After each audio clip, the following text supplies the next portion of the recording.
सोलापूर कृषी उत्पन्न बाजार समितीत आज मतदान होतंय। 18 जागांसाठी 70 जण रिंगणामध्ये आहेत। सकाळी 9 वाजल्यापासून आता मतदानाला सुरुवात झालेली आहे। सोलापूरमध्ये कृषी उत्पन्न बाजार समितीत आज मतदान पार पडतंय। 18 जागांसाठी 70 जण रिंगणामध्ये आहेत। भाजपाचे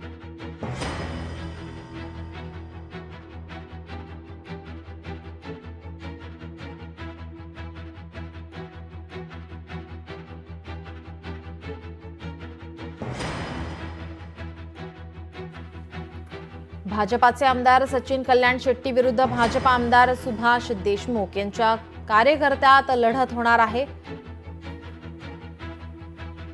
आपले प्रतिनिधी वसीम अत्तार आपल्या सोबत जोडलेले आहेत। वसीम, 18 जागांसाठी 70 जण रिंगणामध्ये आहेत। मतदानाला सुरुवात होते, काय अधिकची माहिती? नीलम, निश्चित पाहायला गेलं तर सोलापूरच्या कृषी उत्पन्न बाजार समितीचं जे आहे ते मतदान आज होतंय।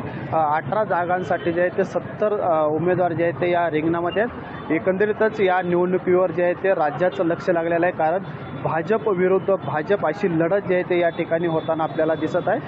भाजपाचे आमदार सचिन कल्याण शेट्टी यांनी काँग्रेसला सोबत घेऊन जे आहे ते या कृषी उत्पन्न बाजार समितीच्या निवडणुकीचा आहे तो आपला पॅनल उभा केलेला आहे। तर दुसरीकडे भाजपाचे आमदार सुभाष देशमुख यांनी भाजपाचे कार्यकर्त्यांना घेऊन जायचो त्यांचा पॅनल उभा केलेला आहे। त्यामुळे या निवडणुकीकडे जे आहे ते पूर्ण राज्याचं लक्ष लागलेलं आहे। सोलापूर जिल्ह्यातील जे आहे ते याकडे लक्ष लागलेलं आहे आणि सकाळपासूनच जे आहे ते नीलम पाहायला गेलं तर आपण मतदानाला या ठिकाणी सुरुवात झालेली आहे। जी, किती टक्के मतदान झालेले आहे त्या संदर्भात काय अधिकची माहिती?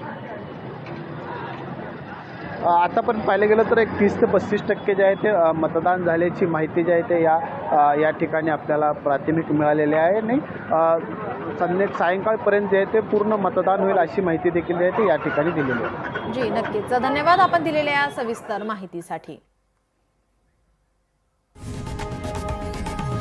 लोकशाही मराठी ऐका, पहा, जागरूक रहा।